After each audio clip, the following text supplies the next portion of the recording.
vsem, ki ste prišli na današnji tiskovni konferenci. Namenjena je pač opozorilu na dogodek, ki bi šel zelo neopaženo mimo. Verjetno, če bi si to uresničilo, kar si želi Vlada Republike Slovenije.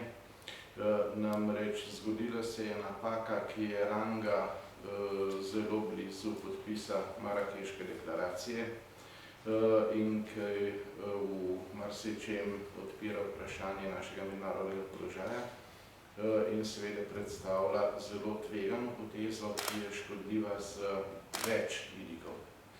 Predvsem, ko je Vlada Republike Slovenije prejšnji četrtek sprejela nov odlok, s katerim je Turčijo umaknila s seznama varnih izvornih držav, je naredila solistično, z Evropo neusklajeno in povsem neodgovorno potezo. Koncept varne izvorne države pomeni, da tja lahko brez problema vrneš ilegalne migrante oziroma azilante, ki od tam prihajajo.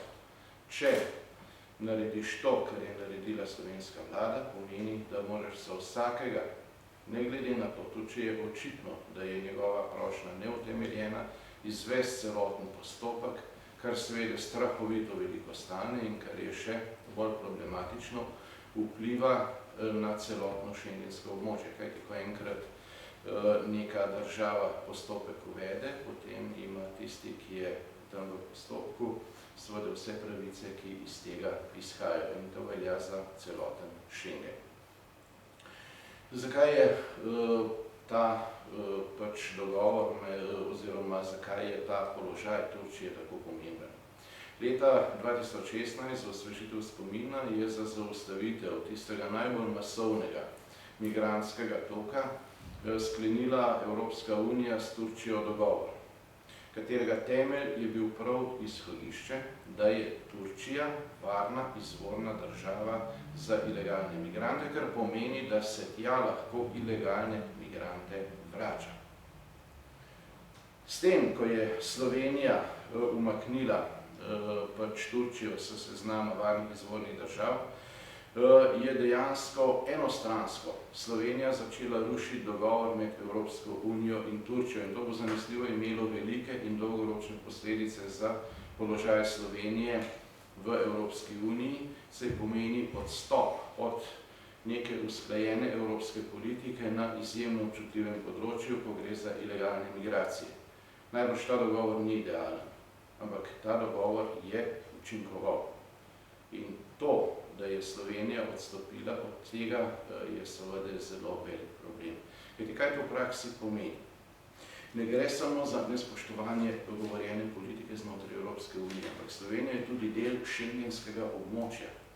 In vsak postopek, ki se uvede znotraj Schengena, velja za celoten Schengen. Vsaka odstopanja od skupno dogovorjene politike znotraj Schengena vplivajo na celoten Schengen. V praksi to sedaj pomeni, da bo ta enostranska odločitev Slovenije zanesljivo povzročila še dodatno izrivanje Slovenije iz šengenskega prostora, ki je že sicer zelo prisotno, saj zato so kontrole na avstrijski, na italijanski in sedaj že praktično na vseh mejah, kjer smo še nekaj let nazaj prosto hodili kadarkoli, kjerkoli čez. In sicer zato, ker ta vlada očitno ne obvladuje razmer na južni meji. Ravno 2 dni nazaj je Nemčija objavila podatek v medijih, da po njihovi oceni prihaja več kot 500 ilegalnih migrantov znova vsak dan na ozemlje Republike Nemčije oziroma azilantov in da od tega najmanj 2/3 zanesljivo pridejo po balkanski poti.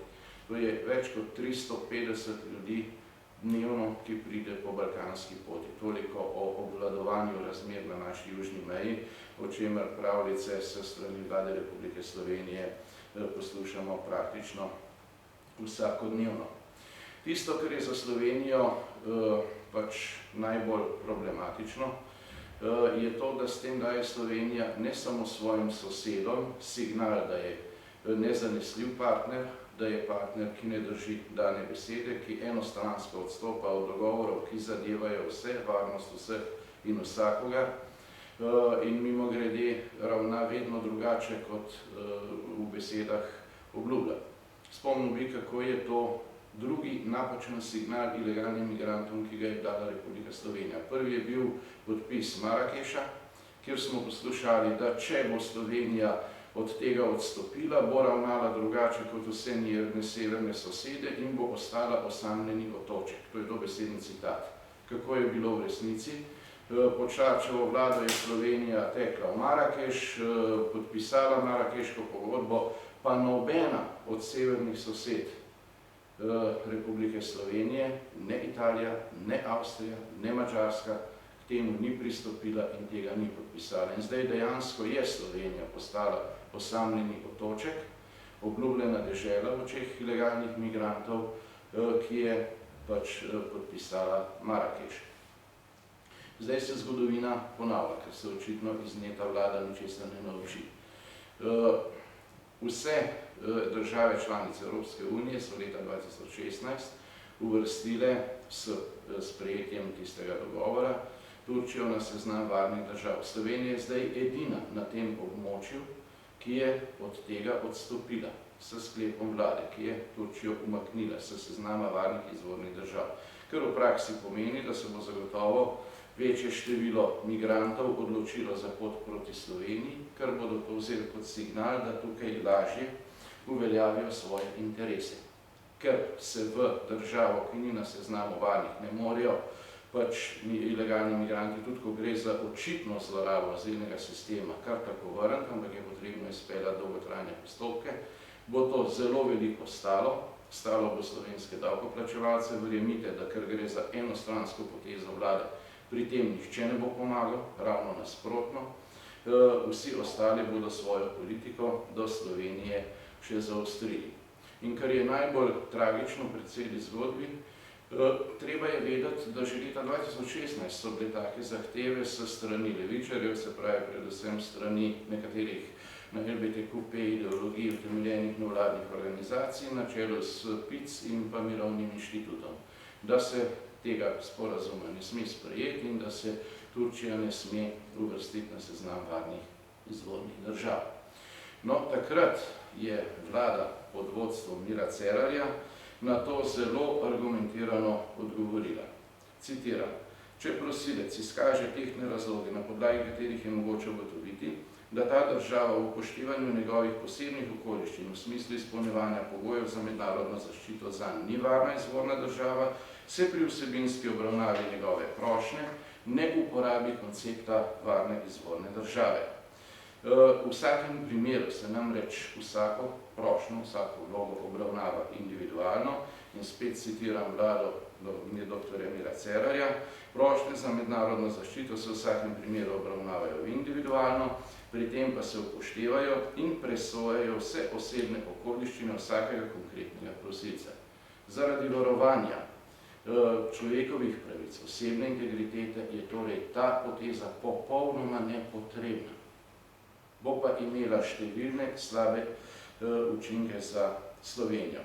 V praksi bo kaj rezultat kratkoročno, prišlo bo spet do večje, še bolj masovne zlorabe azilnih postopkov in bom še tretjič citiral vlado Mira Cerarja: glavni namen sprejetja odloka leta 2015, torej s Turčijo kot varno izvorno državo, je bil zagotovitev obravnave prošenj za mednarodno zaščito v zakonsko določenih rokih.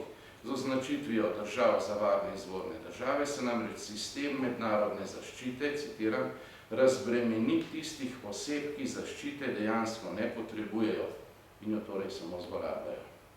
So v času prejšnje vlade Mira Cerarja pojasnevali tudi v pisni obliki. Lahko se to preverite. Danes je isti dr. Miro Cerar, zunanji minister v vladi Marjana Šarca, ki ravna popolnoma nasprotno.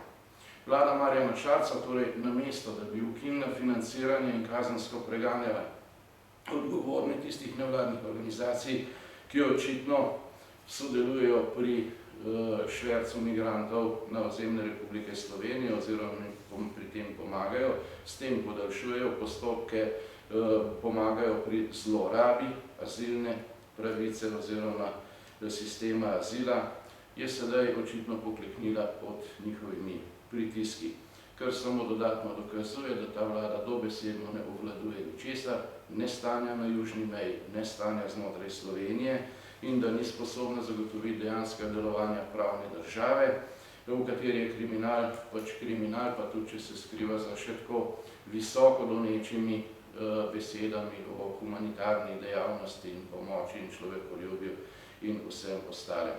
Bo pa ta poteza, torej umaknitev Turčije s seznama varnih izvornih držav, zagotovo imela za Slovenijo zelo negativne dolgoročne učinke, ker jo bo še dodatno osamila v mednarodnem prostoru, bo povzročila še dodatne pritiske za izrinjanje Slovenije iz šengenskega prostora in bo poslabšala varnostne in socialne in druge razmere na samem ozemlju Republike Slovenije, vse seveda v zvezi z ilegalnimi migranti, kar na koncu še kako drago plačujemo slovenski davkoplačevalci. Vse to je dokaz in argument, kako zelo na mestu je predlog, ki smo ga vložili v parlamentarni postopek in ga bomo obravnavali jutri. To je predlog zakona o zaostritvi pravice do azila. Ne gre za nič posebnega, ampak v resnici za dejansko uskladitev že zaostrene zakonodaje z naših sosed, s slovensko zakonodajo, prilagoditev, da smo približno enaki in predvsem gre tukaj za signal, ki bo šel popolnoma nasprotni smeri od teh skrajno zgrešenih signalov, ki jih pošilja vlada Marjana Šarca. To se pravi, da pač delamo v okviru svojih zmožnosti in da ima Slovenija pač vso pravico, da zaščiti svoje ljudi, svoje prebivalce in da jim zagotovi človeka vredno življenje, torej blaginjo in varnost. Kako bo jutri na seji, bomo videli. Jaz upam, da bo to sprejeto, kajti, kot rečeno, Slovenija tak signal nujno potrebuje. Če bo sicer prišlo do navajačih navalov migrantov, ki se stalno povečuje, ta tok se povečuje recimo od lanskega leta za 3-krat, pa še od predprejšnjega pa še za 3-krat, se pravi že skoraj 10-kratno povečanje v samo 2 letih, napovedati mogoče pa še nadaljnja povečanje in to bistvena. Spomnil bi samo, da je Erdogan nekoč napovedal, da če mu bo šlo za nohte, da bo enostavno tistima 2 milijonoma migrantov, ki živijo na ozemlju Turčije, podelil turški potni list in jih poslal v Evropo. Da si predstavljate, kakšen signal potem to, kar je naredila vlada Republike Slovenije, v tem hipu pomeni v primeru kakšnega takega scenarija. Zaradi vsega tega potrebujemo pač ustrezno zaostritev azilne zakonodaje, da se postopke pospeši, da se lahko takoj vrne tiste, ki so utemeljeno osumljeni kaznivega dejanja in da se torej razbremeni slovenske davkoplačevalce vsega tistega, kar je mogoče skleniti v en sam stavek, tistega, čemu se reče zloraba azilnega postopka, ki je tu, ki je masovna in ki jo plačujemo slovenski davkoplačevalci. S tem bi tudi tole končal. Hvala za prisotnost. Če je kakšno vprašanje, še nam z veseljem odgovorim. Če pa ni, hvala in nasvidenje na seji. Srečno.